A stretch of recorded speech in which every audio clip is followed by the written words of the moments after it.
বসবাস করে, আর আমরা যারা সমতলে বসবাস করি, আমাদের সবার পরিচয় আমরা বাংলাদেশের নাগরিক।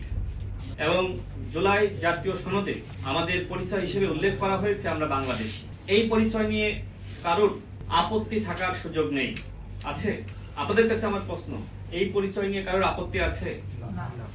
সুতরাং আমরা বিভিন্ন ধর্মের মানুষ হতে পারি, কিন্তু আমরা বাংলাদেশী হিসেবে, এদেশের একজন নাগরিক হিসেবে আমাদের মাথা উঁচু করে কথা বলা উচিত। পাহাড়ে যারা বসবাস করছে তাদেরকে বাদ রেখে কি বাংলাদেশ হতে পারে?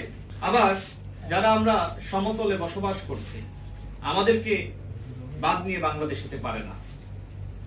আমরা সবাইকে নিয়েই চলতে চাই এবং সবাইকে নিয়েই এই দেশটা যাতে শান্তি শৃঙ্খলা বজায় থাকে এবং এই দেশ এগিয়ে যায়, সেই লক্ষ্যে সবাইকে দায়িত্বশীল ভূমিকা পালন করতে হবে।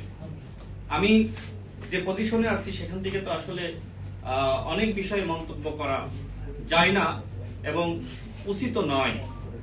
আমি আজকে এখানে সাংবাদিক ভাইয়েরা আছেন, তাদের মাধ্যমে আমাদের পাহাড়ে যে সকল জনগোষ্ঠী বসবাস করছে তাদের কাছে আমার উদাত্ত অনুরোধ থাকবে যে আপনারা নিজেদেরকে এই বাংলাদেশের একজন অধিবাসী হিসেবে গর্বের সহিত আপনাদেরকে নিজেদের পরিচয় একজন বাংলাদেশী হিসেবে সবার সামনে, সেটি বাংলাদেশের মানুষের কাছে, সেটি আমাদের পৃথিবীর বিভিন্ন দেশের মানুষের কাছে এই পরিচয় দেওয়া উচিত যে আমরা সবাই বাংলাদেশী।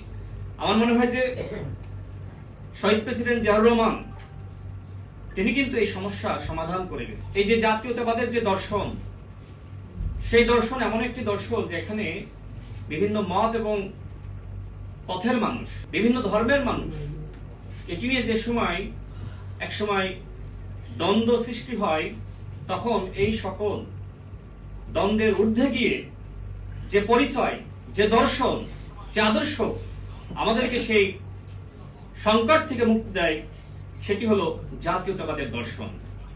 এবং সেই দর্শন হলো সবার আগে বাংলাদেশ, আমরা সবাই বাংলাদেশের মানুষ, আমরা সবাই বাংলাদেশী। এটি নিয়ে